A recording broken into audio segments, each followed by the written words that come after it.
Thanks for tuning in. If you're watching on YouTube, be sure to hit the subscribe button to stay up to date on all of our latest video content. If you're watching on LocalGov TV, be sure to visit their website to see all of the content made for you by your local governments.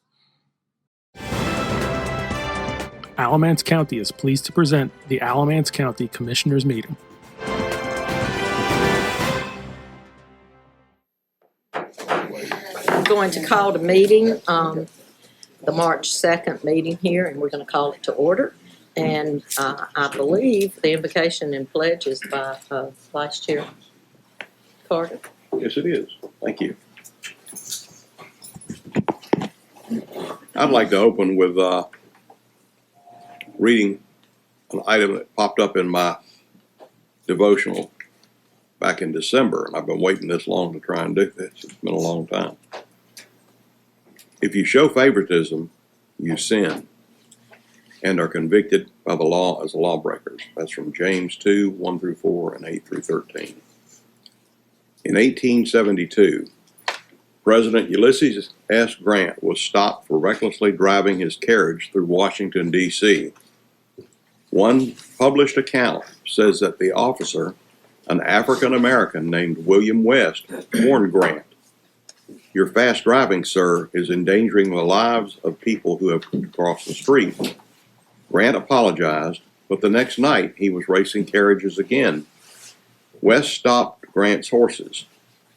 "I'm very sorry, Mr. President, to have to do it, for you are the chief of the nation and I am nothing but a policeman. But duty is duty." West arrested the president. I admire this brave man for doing his duty. So did Grant. He praised West and made sure he kept his job. God also was pleased, for he hates the injustice of favoritism. He says believers in our glorious Lord Jesus Christ must not show favoritism. James 2:1. That includes not giving special favors to rich and powerful, leaving only leftovers for the poor. That's verse 2 through 4. Instead, we're called to love our neighbors as ourselves. If we play favorites, serving our Platinum Club neighbors rather than the less privileged, we sin and are convicted by the law as lawbreakers. That's verse 9. God didn't play favorites with us.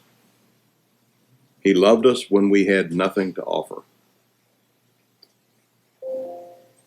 When we were without hope and without God in the world. That's from Ephesians 2:12. With his help, we can love all people equally. Why is favoritism such a harmful thing? How might you avoid playing favorites? Join me in prayer, please. Father God, as we join together this morning to do the business of the people of Alamance County, dear Lord, help us be ever mindful to be fair. Fair means not showing favorites, not taking sides, but doing the right thing, dear Lord, dealing with each issue as it should be dealt with, and seeking your wisdom and your courage and your guidance to keep the words of our mouths, the meditations of our hearts, acceptable in your sight, dear Lord. We ask for your presence today, that you keep this meeting calm, cool, and as fast as possible, dear Lord. We ask that you bless this group, bless our community, keep us safe and sound. We ask all of this, dear Lord, in the powerful and holy name of our Lord and Savior, Jesus Christ. Amen. Please join me in the pledge. Would you stand?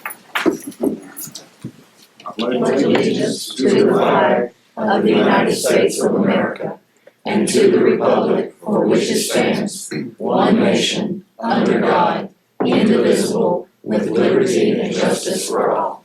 Thank you. Okay. So, I'll make a motion to approve the agenda with the exception of moving item 7A, tabling item 7A until our next meeting. I'll second that. All those in favor? Aye. Passes 4-0. Thank you all. Now we have the public comments. Please limit your comments to 3 minutes. And actually, we changed it. The commissioners will try to answer you after your comments, and the commissioners will try to hold their responses to 3 minutes also. And if you see me writing, it's because I put down your name and what your issue was, and I always make sure that either myself or one of our staff responds back to you. Madam Chair? Yeah. Don't we have to vote on the change in the procedures in order to make that? The last thing we At the do, last meeting, that you at the last actually meeting. voted to go ahead and add the public comment, or the commissioner comments. and that was the only change, and then we voted for all of it. More coffee, right? Okay, so first we have, I think this is Smith Jackson. Who wanted to speak? Let's see. Jackson Smith? I'm Smith Smith Jack- Jackson. I'm just okay. here in support of Crossroads, and you'll hear. Oh, you're not here to speak publicly? Oh, okay, Crossroads, member of the board. all right, Thank you, Awesome. though. okay, thank you. Okay, Henry Vines?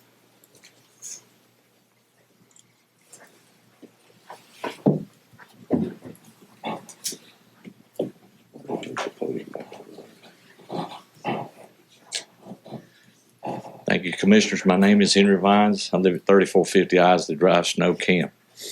I come for you today with a heavy heart or whatever. I was approached by Chairman Allen saying that I had made some false accusations about a meeting that I attended, that her and Kelly, Commissioner Allen and Commissioner Carter were in favor of countywide zoning, that they were not in favor of countywide zoning. I did not say that. I said that they were against countywide zoning. So I just want to clarify that, and that I have always been for countywide zoning. I've been for countywide zoning for over 30 years. There's no secret in this county. Anybody that knows anything that's went on in this county knows that. So this meeting was about the Philippi landfill, and I come and ask you as commissioners as when and if this application comes before you, that you will deny this application. Unlike the Snow Camp issue, the permit had already been issued for the Snow Camp rock quarry. We didn't have the ability to stop that because it already had been issued. We do have the ability to stop this. You, as commissioners, have the right to vote this permit down without any reasons or right. You don't have to do anything other than the fact that you think that this is not a safe move for the citizens of that neighborhood. You can take into consideration the road. You can take into consideration the people that live there. There's many considerations that can go on. But the main consideration is the safety and welfare of the people that you all say that you support. And these folks are asking for your help. I assume they're all going to be at the planning board meeting on Thursday because they have plans to speak out about this. And it has not come to y'all yet because it hasn't gone through, it hasn't even been approved through the planning board. So I just ask that you look at this and do the right thing. I've got nothing against Mr. Philippi whatsoever, but I just think that this is the wrong place for this landfill to go. And do we really need another landfill? We just approved, y'all just approved 2 landfills. We have a brand new one that says it's going to be good for 30 years. Meridian has said theirs is good for, I think they said 50 years. So why do we need another landfill in southern Alamance County? Thank you for your time. Thank you. Okay, next we have Sawyer Jones.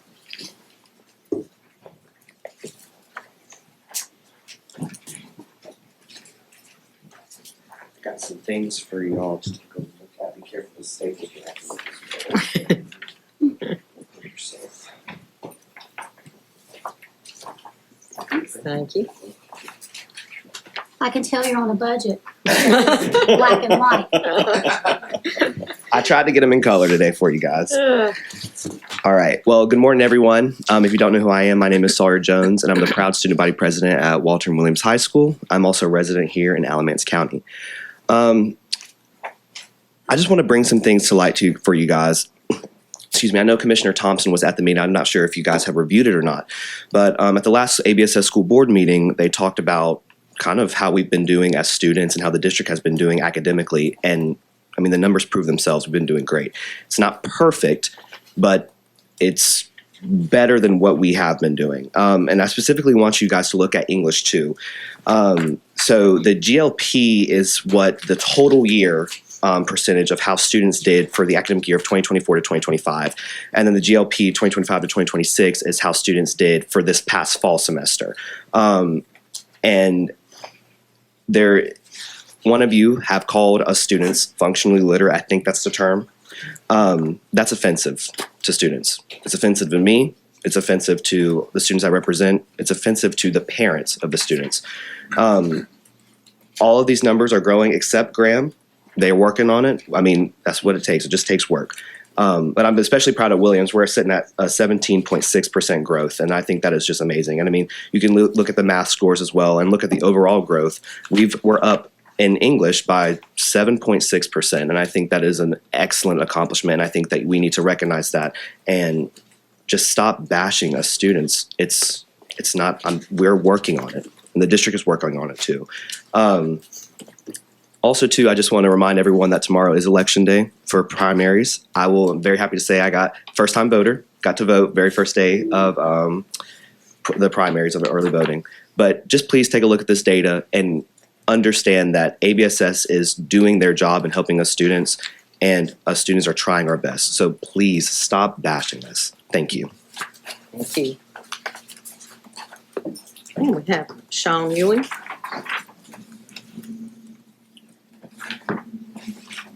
Good morning, County Commissioners. My name is Councilman Sean Ewing, City of Mebane. Proud to be here. Thank you for having me. First and foremost, I want to really lift up our EMS and ambulatory services. I've been working and talking with surrounding counties. I think there's some real opportunity here in Alamance County to better fund our ambulatory services and medics. Looking at our past budgets, it looks like they're underfunded, and extrapolating some numbers, it looks like our staff is working significant hours. I would not be surprised if they're working 80 to 100 hours every single week. So I hope we look at that in this upcoming budget and really look at our ambulatory services. People's lives are depending on it. The LSTA Easy Grant, I urge you all to please consider putting in for approval for that. That would help immensely in our rural areas, Eli Whitney, Snow Camp. Any opportunity to offset these funds and to help out our rural areas, I'm all for that. I think we can lean into that. Lastly, let's see, item 7E, the bond project reallocation. Funds for schools. It would be great if we can continue to use those funds for schools. So I please urge you to consider moving those funds back to the schools for security and everything else. Now, I want to give a shout out to Sawyer right there. That meeting for ABSS was awesome. Those are fantastic numbers. We're heading the right direction. I hope we all consider and we can all join ABSS in these great accolades. So thank you for your time. I'll leave you at that. Y'all have a great meeting. Take care. Thank you. Okay, so now the commissioners have a chance to answer, and please try to keep it at 3 minutes. I'm going to come back to Henry Vines in a second because I may need Brian Baker or Rick Stevens to answer on this. So Sawyer, I've actually met with Chairman Graves and I met with Superintendent Fleming, and I've seen your numbers of improvement, and I'm really happy to see how the growth is and how y'all are moving forward and raising your numbers. Your math scores were really excellent, and I'm glad to see that. And to Mr. Ewing, the libraries, the LSTA has been moved to consent agenda. So once we approve the consent agenda, that's a done deal. And we've all already discussed that. And the bond funds are being distributed as per Heidi York and our accounting department pre-described and as we're supposed to. So that's been taken care of also. And the EMS, we are looking at ways to save and help with the EMS. Now, as far as the landfill, would that be Rick Stevens or Brian Baker? Because he applied for an application, withdrew it, reapplied, correct? Okay, so what's the status on that for us being able to vote against it, or? Do you want to or me to? So I'll just say that the status is that that permit was withdrawn, it was reapplied, and it comes before the planning board at the next planning board meeting, which will be this month. I'll let Rick talk about what discretion you have as a board. Okay.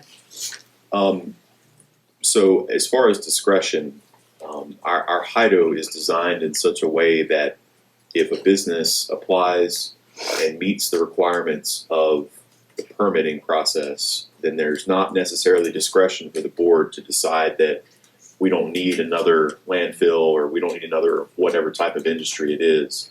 If the application is filed and it meets the criteria, then that's what the board is supposed to look at and try to figure out whether or not it does or not. There's not a part of the process that says that we feel like we've had enough of a certain industry, so we can't approve another one of those. So when it gets to the board and it's not there yet, your job is going to be to double check and make sure that the planning board has adequately addressed whether or not the business has met the criteria for permitting, but not necessarily to exercise discretion in deciding whether or not we need another of that type of industry. Thank you so much. Okay, and Mr. Smith Jackson, I actually support Crossroads. I just wanted to get that there.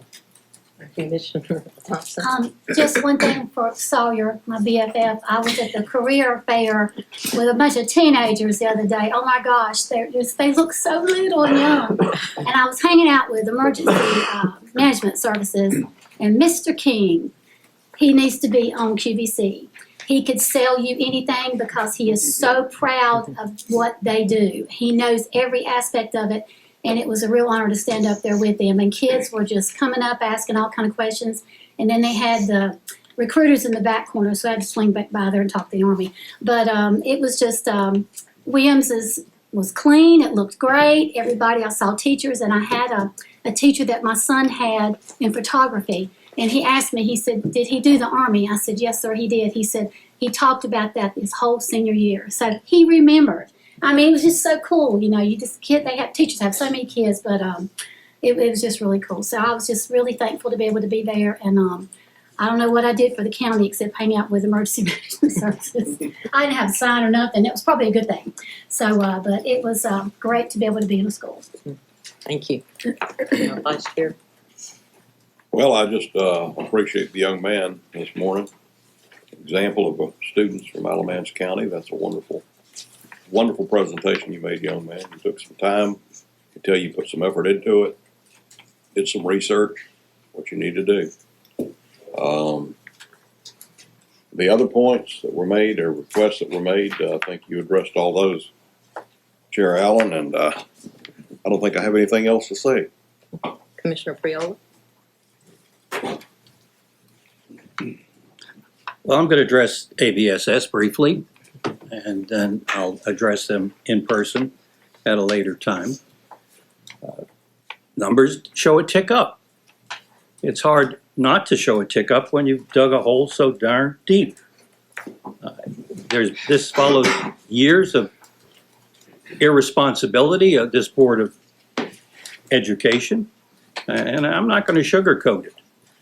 These numbers are for a limited amount. They're for, as I understand it, I'll go into them deeper. These are for a limited amount of high school students over a short period of time.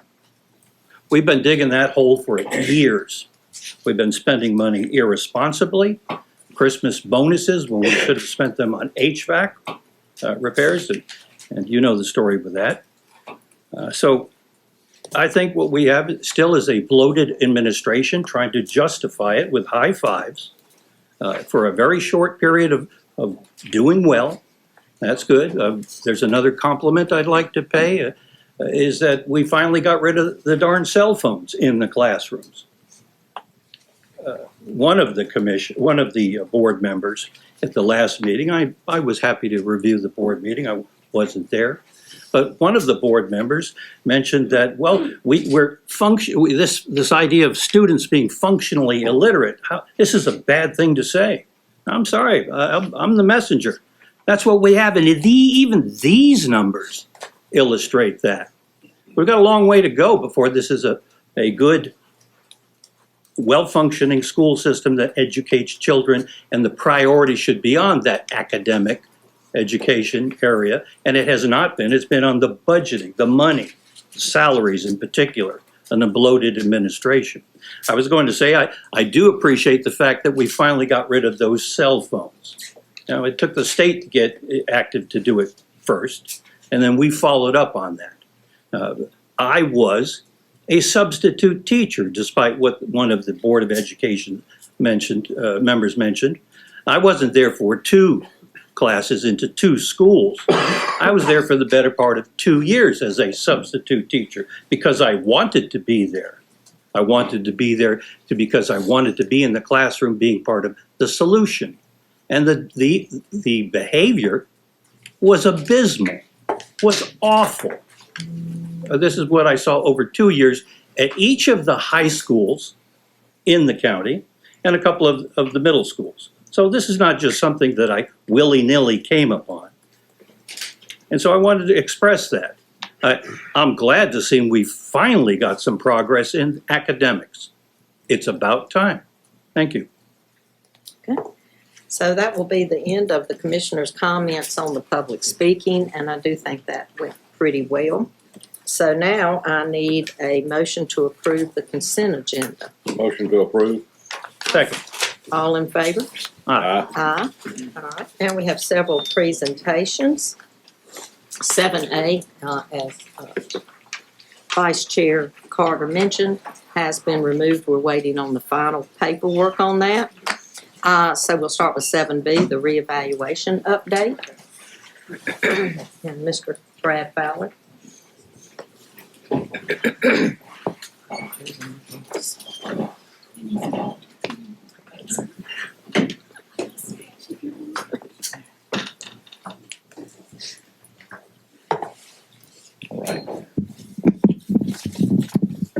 morning. Hope everybody's doing good. Had a good weekend. It's early, so need y'all to wake up. We've got an important discussion. Brad Fowler, Alamance County Tax Administrator, here this morning to discuss with you all the 2027 revaluation. I have with me today Ryan Vincent with Vincent Valuations. If you remember back in November when I came before this board, I told you all that I would be here this time this year to kind of discuss and open up discussions more about the 2027 revaluation, as well as bring him along to tell you where his group is at with that process. You all contracted with them back in October of 2024, I believe it was. And so they've been working at this for quite some time now, and we're kind of heading down the road of being complete with our revaluation in January 1 of this coming year. So just a refresher of what we discussed, and then I'll turn it over to Ryan, but a refresher of what we discussed back in November. Revaluation is required based on General Statute 105-286. It says that all counties must conduct a reappraisal at least once every 8 years. Alamance County's Board of County Commissioners has advanced that cycle to a 4-year cycle. That's not unlike any other county in the state. Most of our counties in the state have gone to that 4-year cycle at this point. It is a chance for us to redistribute the tax burden at that point. We revalue all properties because we know that certain areas within a county, certain property sectors will grow at different rates, different times, and so we want to capture those as part of a revaluation process. It says here at the bottom there are over 79,000 parcels currently in Alamance County that we're responsible to value. We expect that number as of January 1, 2027 to reach over 80,000, so we're growing fairly quickly. Reappraisal objective, once again, is to redistribute the property tax base and to bring all values current to current market. You can see here 105-283 says that all property shall be appraised at its value in true money. And then down there at the bottom of this slide is just a kind of a definition of what that true value means. It is a willing buyer, willing seller. We're tracking those transactions, willing buyer, willing seller, neither under compulsion or duress to buy or sell property. So we're wanting to see those good qualified transactions that are occurring in Alamance County as part of the 2027 revaluation. And then right before I turn it over to Ryan to discuss his group's kind of activity thus far, I want to make it clear as part of this presentation that the tax department does not create market values. We're simply tracking what the sales tell us in the market in Alamance County. And what we do is we'll then put that value on properties, and then once those values are established, it will be this board's job to put a tax rate that meets the budgetary needs of the jurisdiction. And with that, I will turn it over to Ryan, and then I will obviously be up here for any questions that you all have after that. All right. Thank you. Ryan Vincent, Vince Evaluations. Sorry, I'm in the process. I'm on the mend of a little bit of a cold here, so bear with me. So the basic process of the reappraisal. So the first thing we do, and we're in the process of wrapping this up, is going and measuring all of the properties in the county. So I believe you mentioned someone came to your house. Someone come to your house, knock on the door, ask a few questions, bedrooms, bathrooms, things like that, and then proceed to measure the outside of the house. So that is to make sure that we have correct and accurate data. If you don't have good data, you can't have good values. So that's the first process. And like I said, we're in the process of finishing that up here in the next maybe month or two. Then from there, we bring that information in. That information is keyed into the county tax system. And from there, we start analyzing the data. So we're looking at what are people paying in certain areas for certain types of properties. From there, we build our valuation models called the Schedule of Values. So that Schedule of Values will come before this board in the fall. So there's a process for that. We present, then there's a public hearing, and then there's the consideration and adoption of the Schedule of Values. So the Schedule of Values remains in play until the next reappraisal. So right now, when somebody builds a new house, we're valuing it based on that 2023 Schedule of Values. That's county, that's statewide. Schedule of Values remains in place until the next reappraisal. During that process, we're going through again parcel by parcel in the office, and we're going neighborhood by neighborhood, and we are valuing these properties, making sure that the land values are accurate, the building values are accurate. Then from there, the notices are mailed in the late winter, early spring of 27, and then that starts the appeals process. So here's a little bit more of a calendar view of what that looks like, basically what I just explained. So data collection, then value modeling and value review, and then mail notices in the late winter, early spring of 2027, and then the appeals process. So a couple things that are difficult for us in mass appraisal is we don't go inside anybody's houses unless we're specifically requested to, but our staff is trained not to go inside folks' houses. If you have things like cathedral ceilings that go from the first floor all the way to the second floor, that's difficult for us to know. Again, that is why property tax is the only tax that you can appeal. You can't appeal your income tax, but you can appeal your property tax value. So we do it this way. We do it the same way that all taxing jurisdictions across North Carolina and most states across the country do. We use mass appraisal processes and techniques. And again, we're looking for the same value that a fee appraiser would. We're looking for that market value as of January 1st, 2027. We just go about it a little bit different since we're responsible for, in this case, about 80,000 properties as of one day.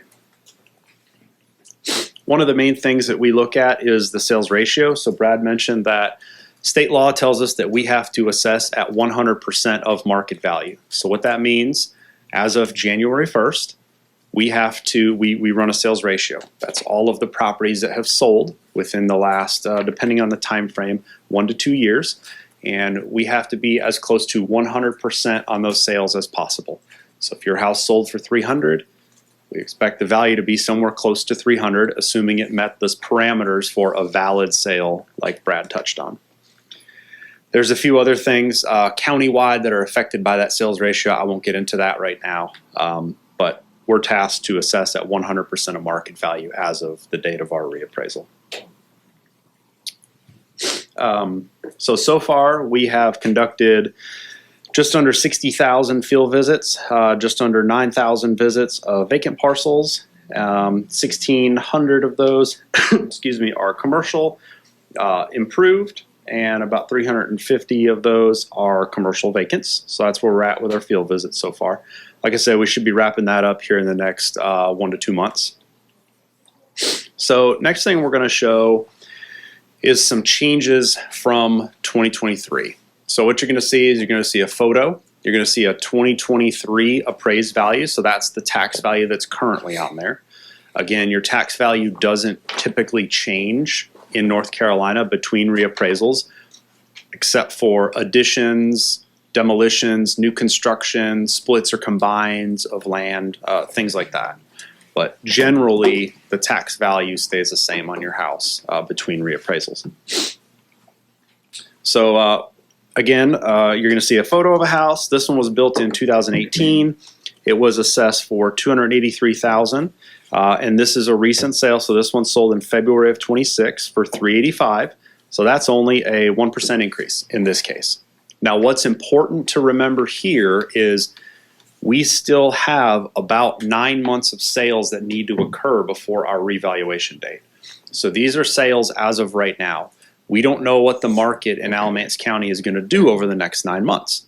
It may remain flat, it may go up, it may go down. So just keep that in mind as we're going through and reviewing these. This one was built in 74. It was assessed for $338,000, sold in February for $345,000. That's an increase of 2%. This one was built in 11, was assessed for $186,000, sold in December right before Christmas for $250,000, and that's an increase of 34%. This one was built in 88, was assessed for $290,000, sold in December for $314,000. That's an increase of 8%. This one in Graham was built in 1960, was assessed for $150,000, sold in November for $178,000. That's an increase of 18%. This one was built in 96, was assessed for $250,000, sold in November for $285,000. That's an increase of 14%. This one was built in 75, was assessed for $313,000, sold for $344,000. That's an increase of 10%. This one was built in 2001, was assessed for $423,000, sold for $470,000. It's an increase of 10%. This one was assessed for $267,000, sold in September of 25 for $280,000. That's an increase of 5%. This one was assessed for $211,000, sold for just under $250,000. That's an increase of 18%. This one was built in 94, was assessed for $169,000, sold for $230,000. That's an increase of 36%. This one was an increase, this one increased 21% from $115,000, sold in November for $140,000. To a little bit of commercial, so this one was assessed for $3.1. It sold right after the first of the year here in 26 for $6.9 million. That's an increase of 118%. This one was assessed for $238,000. It sold in January of 26 for $730,000. It's an increase of 206%. This one was assessed for $162,000, sold for $350,000. That's an increase of 116%. This one was assessed for $4.2, sold for $6.7 in June of 25. That's an increase of 59%. So we've seen some of those changes. Again, it's important to remember that we still have just under a year of sales to come in. So we don't know what the market's going to do. Like I said, it might go up, it might go down, it might stay the same. So that's what we're seeing currently in the market in the county. So again, just to recap, we're going to be finishing our data collection here in the next few months. And that's going to come, staff's going to come in the office and start reviewing and valuing those. You can expect a schedule of values from us in the fall. I don't know if we've set up the meeting yet, probably August, September timeframe. We'll start that process with the board. Mail notices shortly after the first of the year, and then the appeals process starts. So that's where we're at, and we'll be available for any questions. Thank you. Brad, I have a question. Well, it's not really a question. Would you briefly explain the homestead and what is available to low income and seniors?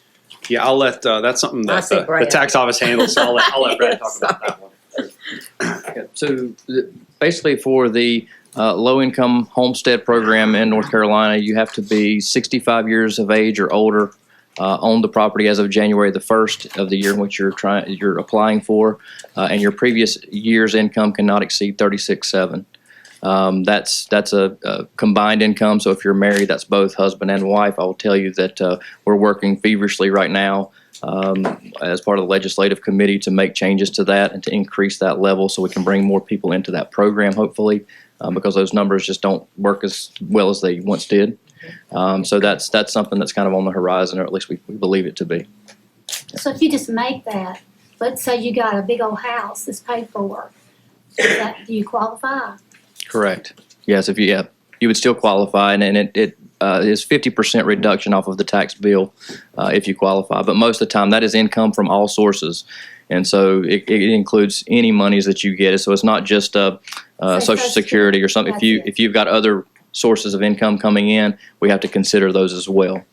So that's a real strict opportunity that you about have to have nothing to get that. Yes, there's also what is called the Circuit Breaker Program. We don't have anyone in Alamance County who is taking advantage of that. And the reason is because it's a deferral program. And so upon death or change in if you sell the property, the person has to pay back 3 years worth of taxes. So a lot of folks don't want to put their family in that situation to have to pay those deferred taxes, so they don't jump into that program. It's a little bit more, you can make just a little over $50,000 to be in that program. And it's either 4 or 5% of your income depending upon, your tax bill cannot be more than 4 to 5% depending upon how much you make. That was gonna be my next question. Mhm. Thank you. Mhm. Okay. For explaining that. Go ahead. First, a comment. One of the first things I did when I came on the board back in 18 and 19 was propose that we get a bright message on the front of our tax statement to make sure our people, when they opened it, they see that. Because before that, it was just a commentary on the back of it. If you didn't look at the back of your bill, you didn't know there was an option there. So we've got that done. And the next thing I think is a good move to get the state legislature to take a look at increasing those numbers for income. Question I have, from what I'm seeing, every one of the commercial properties has seen in excess of 100% increase in value in the sales. I think you gave 4 examples, maybe 5, of commercial properties. Are you seeing that kind of increase consistently? I mean, I know we've had more sales than that. Yeah, it really depends. So it really depends county by county. Right now, we're doing 4 counties for 2026 reappraisal cycles. Some of them are saying that, some of them are not saying that. It really just depends on the demand. It's hard to say. Well, I was more specifically talking about Alamance County's commercial properties. I mean, 4 out of 4. Yeah. I think the least of them was right at 100%. So. Yeah, generally we're seeing those go up substantially higher, as you saw, than the residential is. That's kind of that was a concern we had at the last reval, was that the commercial properties weren't effectively valued, and if this is any indication, it looks like we could see a big bump in commercial values, which could interpolate into a big bump in our base. Yep. Which would be really good for our homeowners. Yep. Yep. And that goes back to part of the reason. I mean, you do a reappraisal. The values change at different rates. Sometimes the burden is more on the commercial side. Sometimes it's more on the residential side, and sometimes it might be a certain part of the county is growing a lot faster than another part of the county, and those values are increasing more rapidly. And that's what a reappraisal captures, is it makes it equitable for everybody based on what that value is, that market value of the property. Yeah, the examples we had here this morning were pretty much spread across the county too. Yep. So I mean, different areas, different municipalities. That's making me feel better about what we might see in 2027 from a perspective of our tax base. Commissioner Priola. On the homestead, just, my understanding is that the figures change every year, the amount of income that you're permitted, the total, somebody applying for it. And then you have to apply every year. Is that Right. still the case? No, you don't apply every year. You just apply one time. Then we're responsible we audit 1/8 of those annually. Okay. And so we will look through those 1/8 of those per year. And that number is adjusted every year by the state. Typically, it goes up, whatever the percentage Social Security goes up is usually what that goes up as well. All right. And then on the value, I understand the market value, what's for on sale, peeking around the corner. Bouncing back and forth between Brad City. Peeking around the corner there. The schedule of values, do you include other sources other than the actual market history?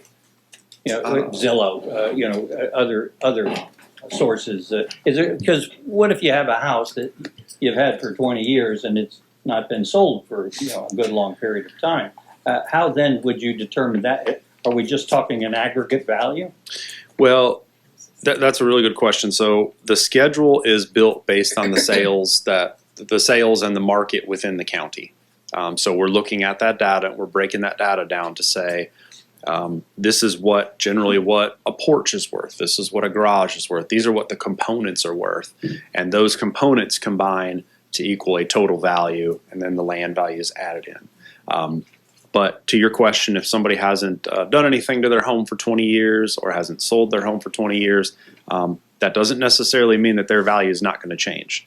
The market in real estate changes every single day based on the sales, the actions of buyers and sellers. So it really depends on what their neighbors are paying for a similar type of house. That's what determines the value. In that addendum, well, what I'm trying to say is, what about attachments and not attachments? What about sheds that are not physically attached to the ground? Are those still a part of the calculation? Yeah, so we make a determination on personal property versus real property. So if it's not permanently affixed to the property, then we don't pick that up as real estate. Thank you. Yep. Me and you and Daniel from Congressman Hudson's office met with the veteran, Sergeant, whatever it was, about veterans benefits when it comes to, was it 45,000, but we was trying to see if we could get it higher. Do you have any news on that or nothing? Because Steve Ross was looking into it as well. We Yeah, spoke with him. Yes, I just spoke with him again last week. Nothing has changed thus far. I will tell the board that as of or on March the 18th, unless something changes, we expect the House to present a bill that will have a lot of property tax reform associated with it. So that will be out on March the 18th based on a meeting I had late last week. And so part of that, there's a couple items in there, and part of that is being discussed is our veterans program. Yeah. I know based on where a bunch of bases are, it would be a different thing than where there's not a whole lot of veterans in the community and stuff like that as far as amounts of money. So just hope they can get a bigger break. Anybody else? Thank you very much. We appreciate it. Thank you all. And the next presentation is 7C, and this does not need a vote. This is just a presentation on the Victims of Human Trafficking Grant.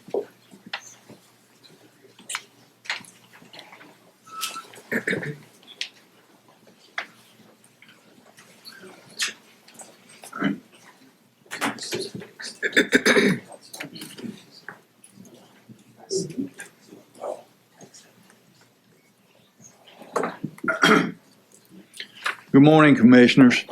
I'm here this morning to inform you that we are partnering with Crossroads to seek a human trafficking grant. The maximum amount, I think, of the grant would be $950,000, but Crossroads already have money in their thing to do the matching portions of this grant. This is a victim-centered comprehensive support system. Today, we have a lot of human trafficking that our society is not aware of going on, from our small kids to our young ladies, and also labor trafficking. And this will be used for specialized service such as safe housing, legal assistance, and mental health. Any young child that's been a part of any type of human trafficking or sexually explicit material has mental problems that we need to learn to deal with to help them as they grow older. I can remember it's been several years ago. We did human trafficking. They were coming from Charlotte, coming from overseas to Charlotte, busing into our DMV office to get IDs. And we were able to bust those individuals. And one of those individuals cooperated, and individuals were tried in federal court for this. However, the problem existed afterwards when that young lady did not have safe housing or a place to go. And guess what? They wound back up into sexual exploitation and human trafficking. This is something that I think should be very important, not only to this county and this state, but this nation. And I want to inform you that we are going to be working with Crossroads. We already have people that work with these victims, but this would give us a big start on victim services to these individuals.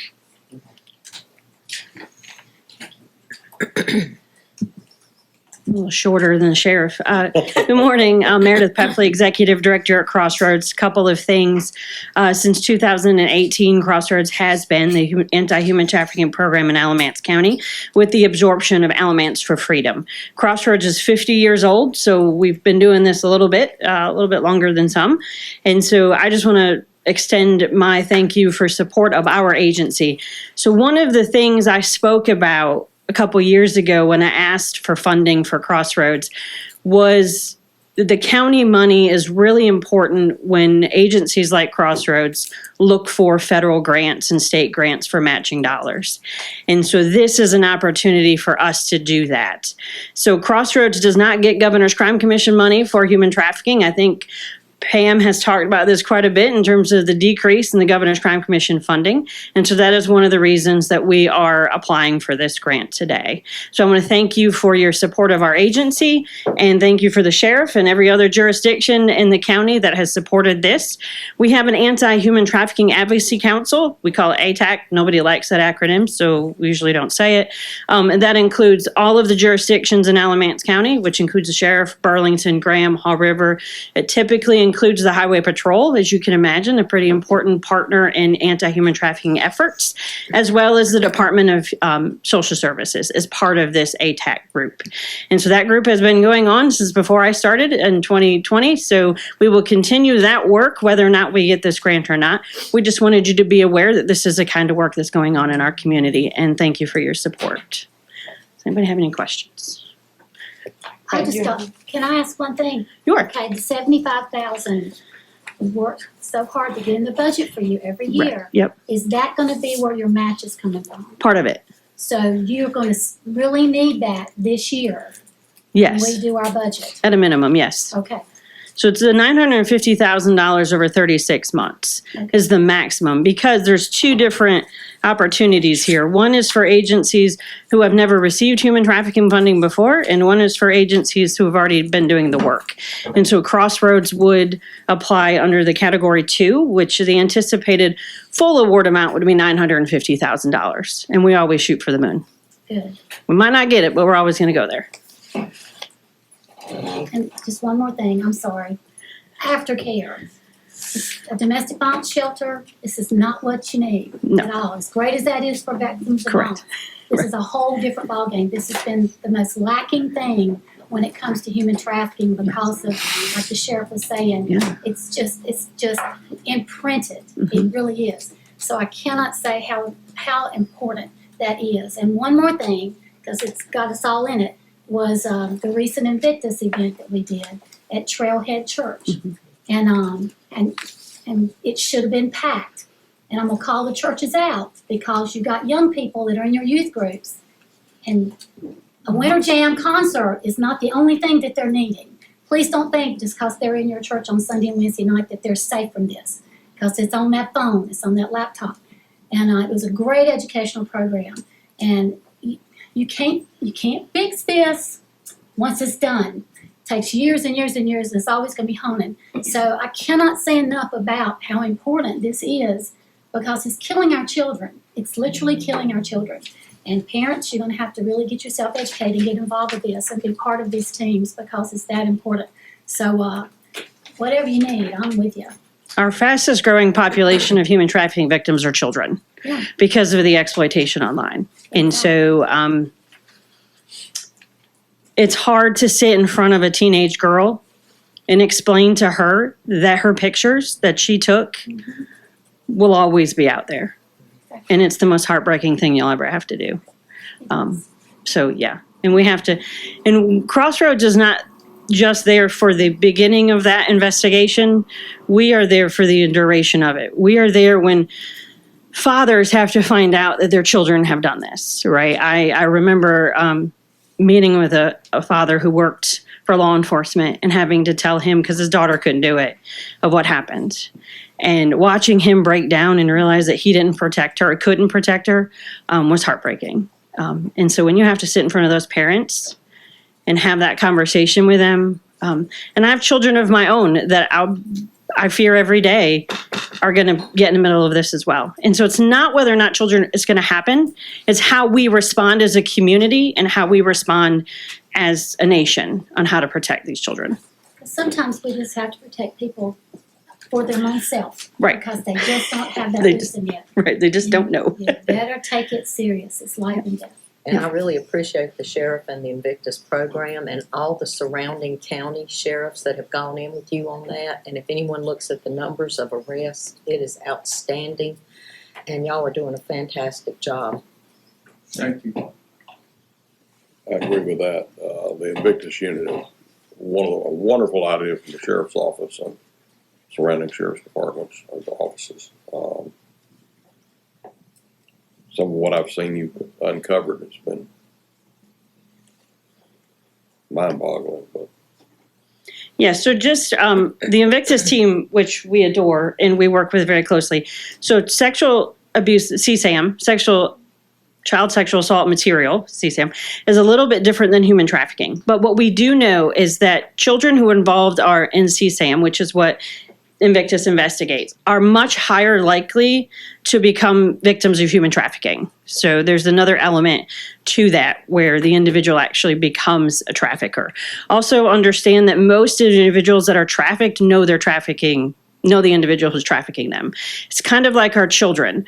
70 to 80% of our children are harmed by people who are closest to them, not by strangers. It's the same thing with human trafficking victims. These are people who the individual trusts and knows and can exert that force, fraud, or coercion on top of them. Commissioner Bill? More of a comment than a question. I had the opportunity to visit with Meredith a few months back and get to know Crossroads. I was very impressed with the management. You're focused and mission oriented, and that matters most, I think, particularly in a case like this. I can't think of a better partnership than Crossroads and the sheriff, and I'll do everything I can to support your efforts. Thank you for that. Thank you.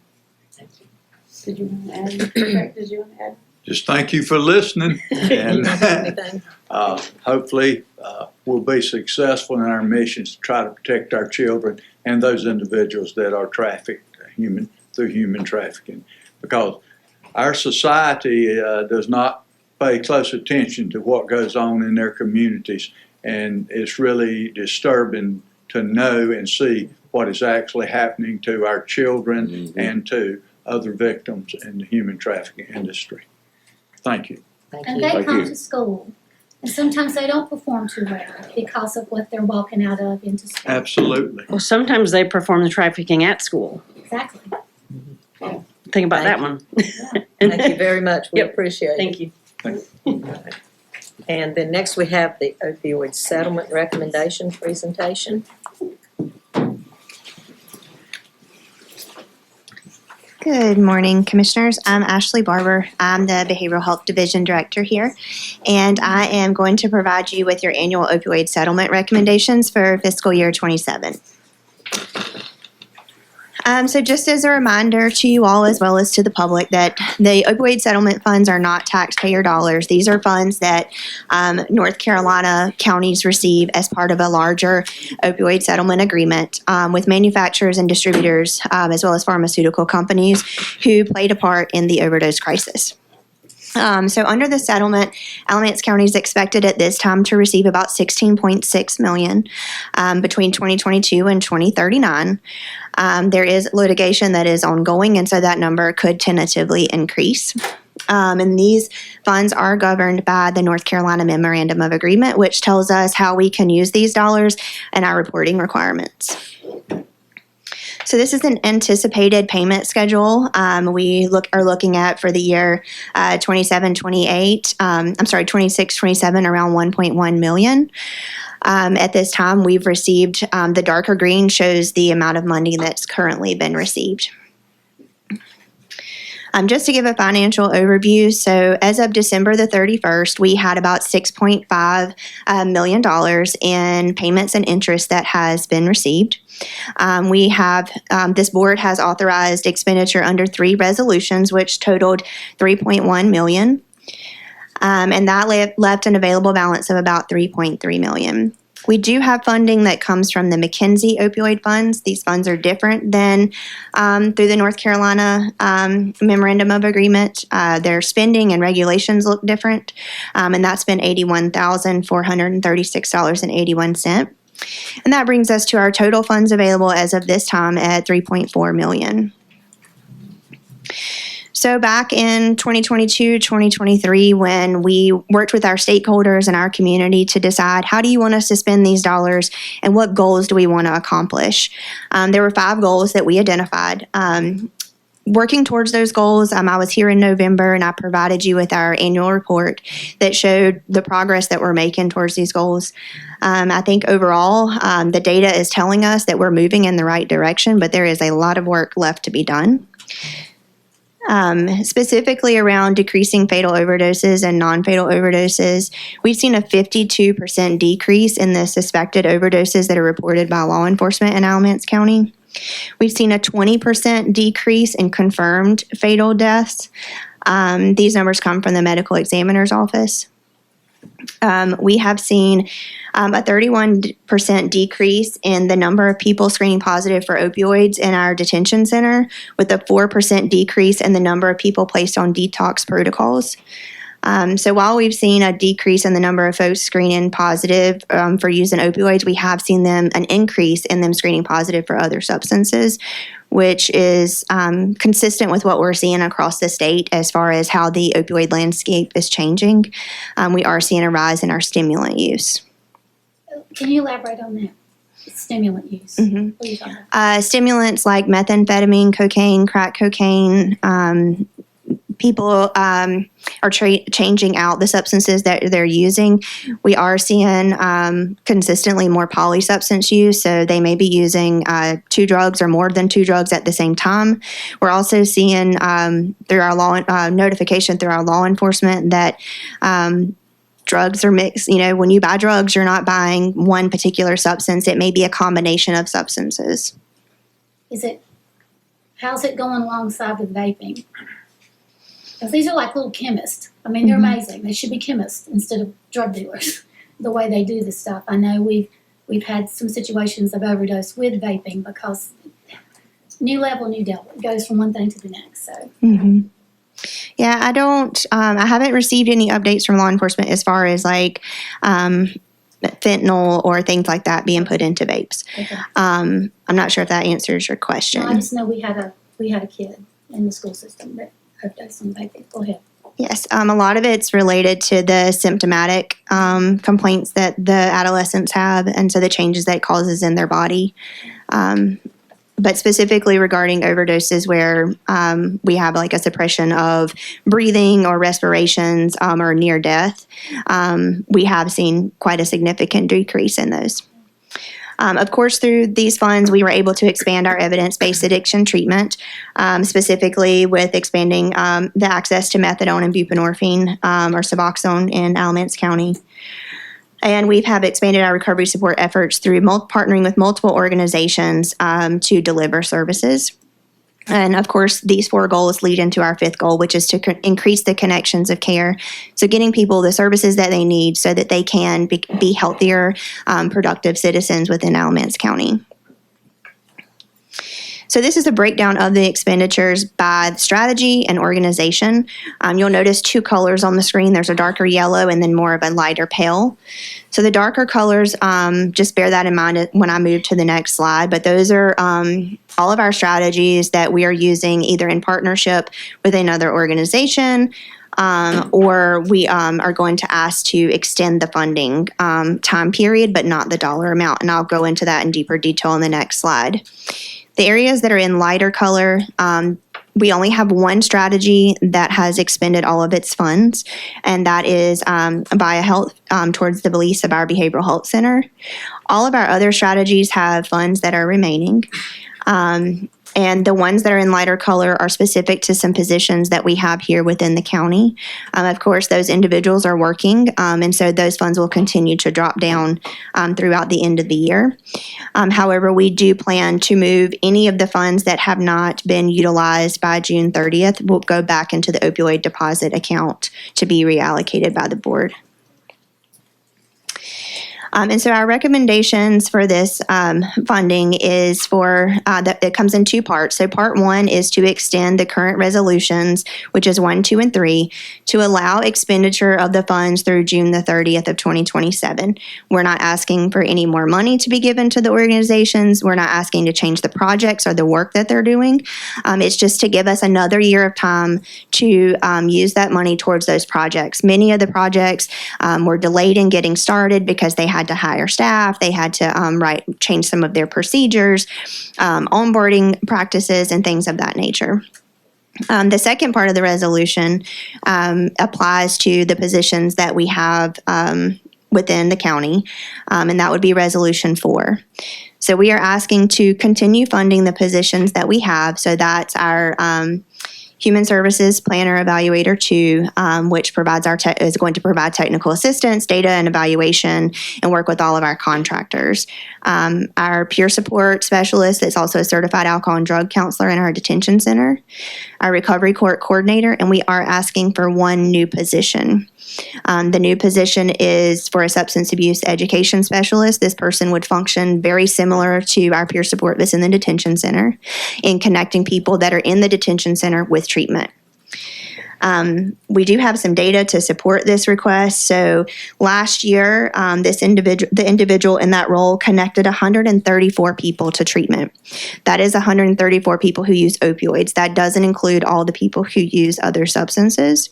And so far this year, she's connected 108 individuals with treatment. I think you ought to tell us who she is, because I know she was one of your employees of the year. Yes, she is. And so it's Krista Knight. So actually, Krista Knight was our Health and Human Services Employee of the Year, and Lee Maxwell, who's our Recovery Court Coordinator, was awarded the Leadership in Action Award from the Human Service Center. So they are both very strong employees. Recovery Court's really doing a bang-up job. Mm-hmm.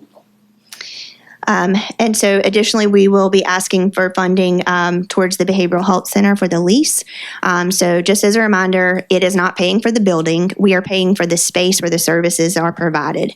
So at the Behavioral Health Center, they have peer support specialists. They have substance abuse intensive outpatient services. They have, of course, folks come into the BHUC and crisis who need substance abuse detox. The FBC also does detox. And then they also offer medication-assisted treatment. So I wanted to show you if we funded the second part of that request over 5 years. Of course, we will come before the board every year to ask you for funding related to our strategies. But I just wanted to show you an example of what that would look like if we funded these same projects over 5 years and how much we would be looking at spending. So if that includes those 4 positions that I just talked about, as well as the lease towards the Behavioral Health Center, we're looking at a cost over 5 years of about $3.8 million. So currently we have $3.4 million available, and then we also have $5.3 million that will be coming in over those 5 years. So just wanted to show you the longevity of, I know we don't want to bring on positions that we can only fund, for a year or so. So just showing you that the money is there and available. And of course, these positions that are dedicated to the work of the opioid settlement, if the settlement funds go away, then the positions would have to go away. So our next steps, we have invited our local municipal leaders here to speak this morning. I'm not sure if any are here, but when my presentation is finished, Ms. Allen, if you could ask them if anyone is here to come up and speak. This is part of our annual meeting requirement. The resolutions that I discussed this morning, we will put those together for you to review again in June during your budget meetings. We will continue to evaluate all of our projects and collect data to see the impact that it's having within our community and come before you in November with that data, and as well as developing our goals and plans for the upcoming year. So we want to look at where we are with our goals. Do we need to modify those or create new ones? And also meet with our local stakeholders and community members to determine the needs of this community. And I'm happy to answer any questions that you have for me. I'll go, because she's waiting on me. I'm just curious about when you're talking about the evidence base and how this number's gone down and this number's gone down, but yet we're talking Narcan, Suboxone, all this other stuff. Is that, I mean, if we didn't have any of that, I can just imagine the overdose deaths we would have. Because I'm all for that transitory transition period. I don't want to see one drug be substituted with another, because that's whatever it takes to have a life. But at the same sense, you still got that addiction going on to something. Is the recovery, getting people into treatment, that kind of thing, is that going as strongly as we would hope it? And what about in our jail? We don't have the MAP program in our jail, do you? Like, if I come in and I am really strung out, am I just gonna have to suck it up and sweat on the floor? Or is somebody gonna give me something to kind of get me through like they would do at RTSA? How does that work? Because that's the biggest fear an addict has, is to go through that withdrawal. I'm looking at Tony shaking his head, and I know you are too. I'm just curious, is the genuine, how genuine are these stats when it comes to recovery? If we're just bringing in one medication for something they're getting on the street? Because I want people alive, I really do. Whatever it takes to get them there. But what's the future for that looking like? So recovery, of course, is a journey. It's not a one-stop destination. It's a lifelong process, and there are many different pathways that people take to get there. So I think our goal as the health department is to ensure that we have all the pathways available so that whenever they're ready, it's there for them. I think as far as our data collection and what we're starting to look at now is, because we're now 2 years into some of these projects, is how long are they staying in treatment? Are they staying 6 months? Are they staying 9 months? If they're coming back through the jail, reevaluating and saying like, hey, this didn't work, so what is our other option? What else can we do? Is there a higher level of service that needs to happen? And so I'm hopeful that we will start to see some of that data really come to light as we're more into the works of these projects. Recovery, it just didn't like that. Wouldn't it be nice if it was? No, it's not. And finding treatment and resources for individuals is not something that can happen in a quick 20 to 30 minutes. It sometimes can take days to find beds available. Now, if I'm coming in and I've decided to outrun the law at 120 miles an hour on Interstate 40 and I'm on Suboxone, are you going to keep me on Suboxone if I'm arrested in that jail? Or do I go off Suboxone? Because I'm hearing all kinds of stuff. Do you have that for me to stay maintained on while I'm in that jail? So the sheriff's office, I don't want to speak on their behalf, but they have different rules and regulations that they have to follow as far as continuation, and I think they would be better positioned to answer those questions for you. Is that law, federal law, that, I'm trying to get at here? I just want to make sure if somebody's arrested and they're on that in treatment, because you don't always win your first 2 or 3 times at treatment, and you make a mistake and you come in and we're not detox over there. I'm just curious if they're going to be allowed to have that medication administered to them. Okay, I'll follow up on that for you. I think I've asked that before. Anyone else? I don't see any. Are there any elected officials here that wanted to speak to the opioid settlement presentation? Okay, thank you. All right, thank you. And Ashley, somebody told me the other day that you were doing an amazing job. I just want you to know that. Thank you. And now we have 7E, which is the Alamance Burlington School System Bond Project reallocation request. Sorry, folks. About wrong. How are you?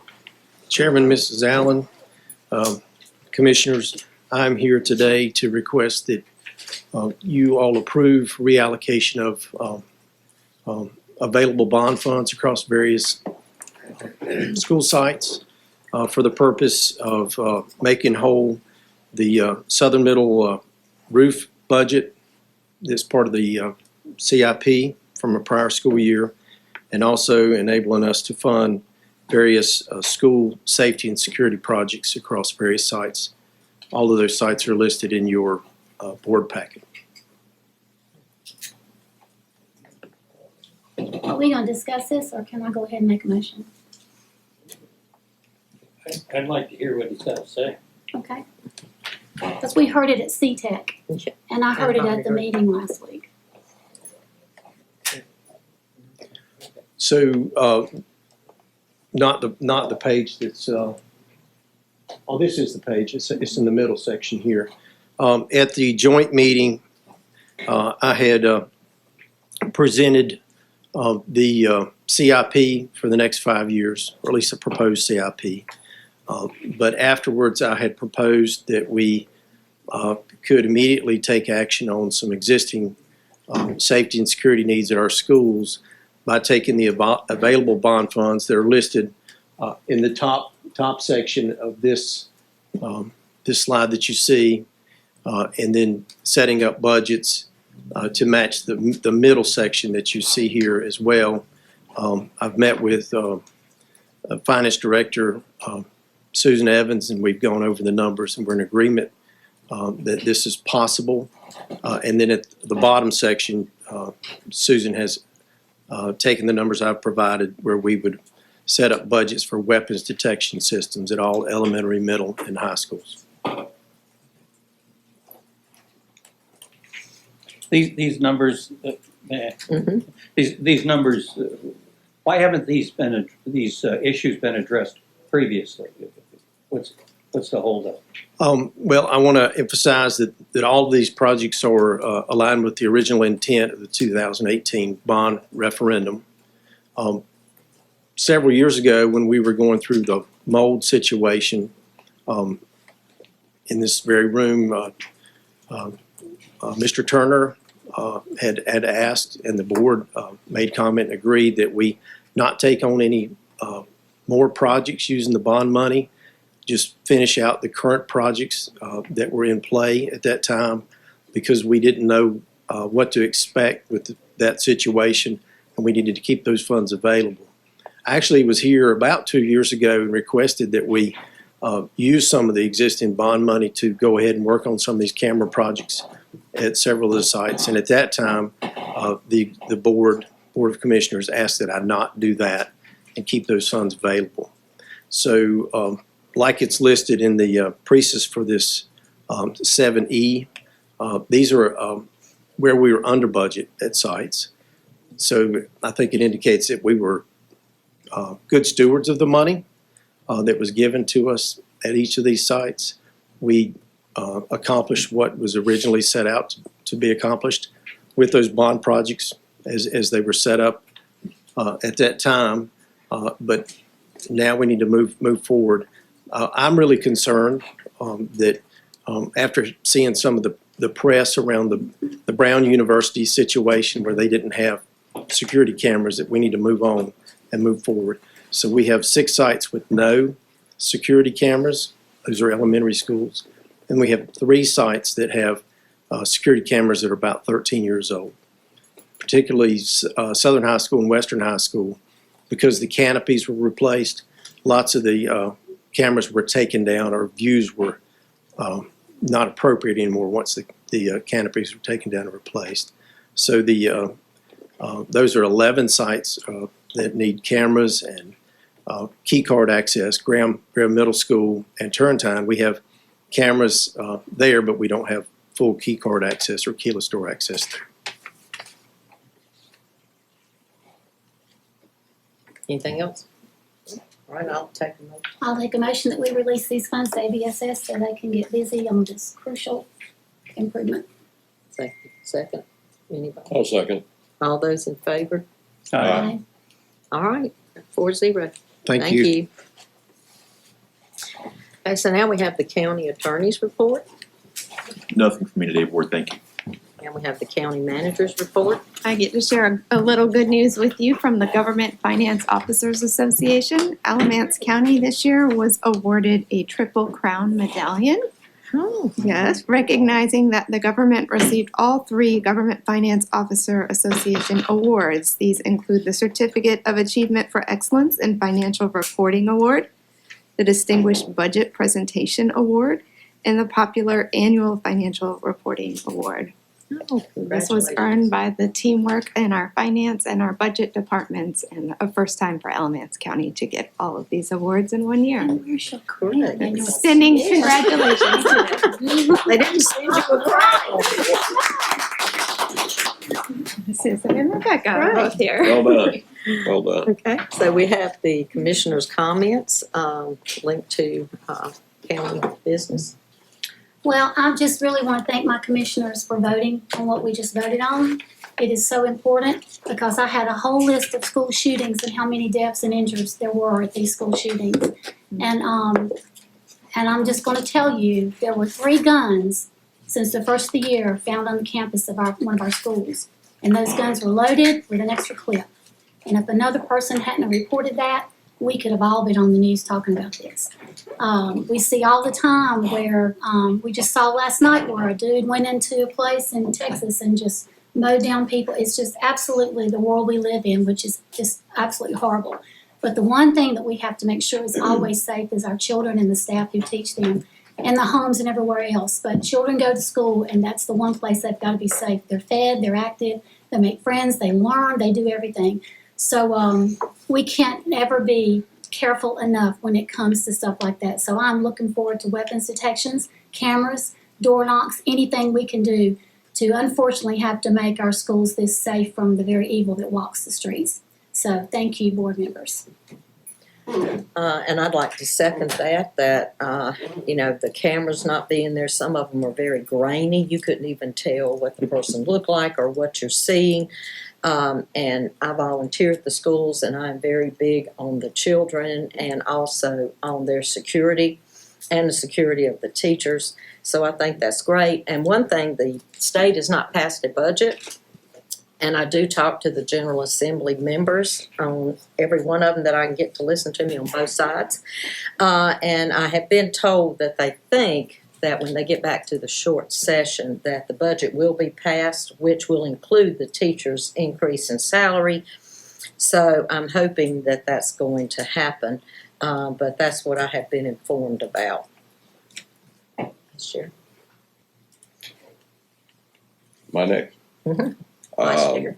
Well, I've had that same discussion. I hope that does come to fruition. We need to really get that taken care of. I mean, we have to do a budget every year by the end of June, 1st of July. It absolutely has to be on the bid, so the state shouldn't have the flexibility to get away with it any more than Congress should be getting away with not doing budgets either. It's kind of ridiculous.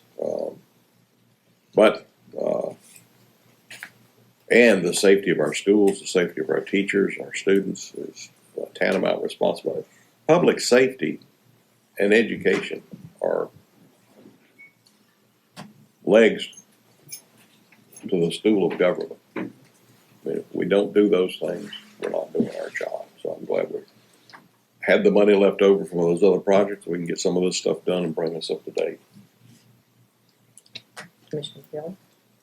Well, I agree with that, your sentiments, Commissioner Carter.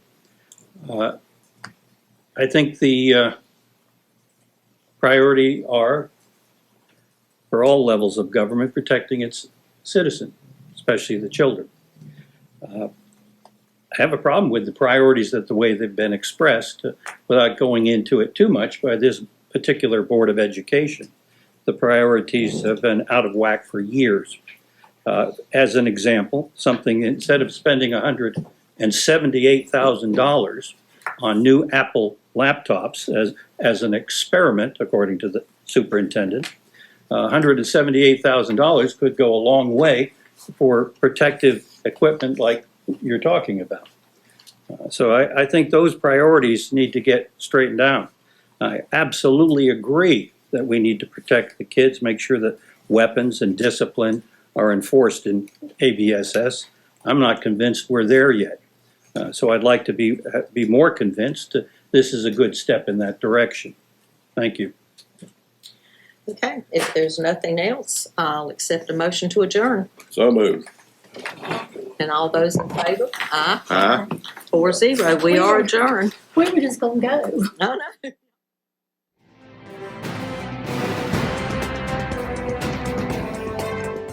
Thank you for watching the Alamance County Commissioners Meeting.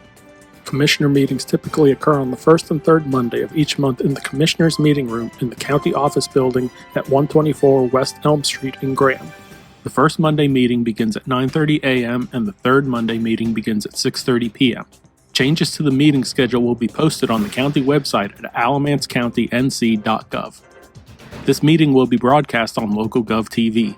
Please go to www.localgovtvnc.com for more information about their schedule and to see more videos produced by your local governments. You can also access this meeting through our YouTube channel at www.youtube.com/Alamance County NC or by clicking the YouTube link on the county website. Technical questions regarding this broadcast or production may be sent to our county webmaster via email at webmaster@alamancecounty.nc.gov. This address is for technical questions only.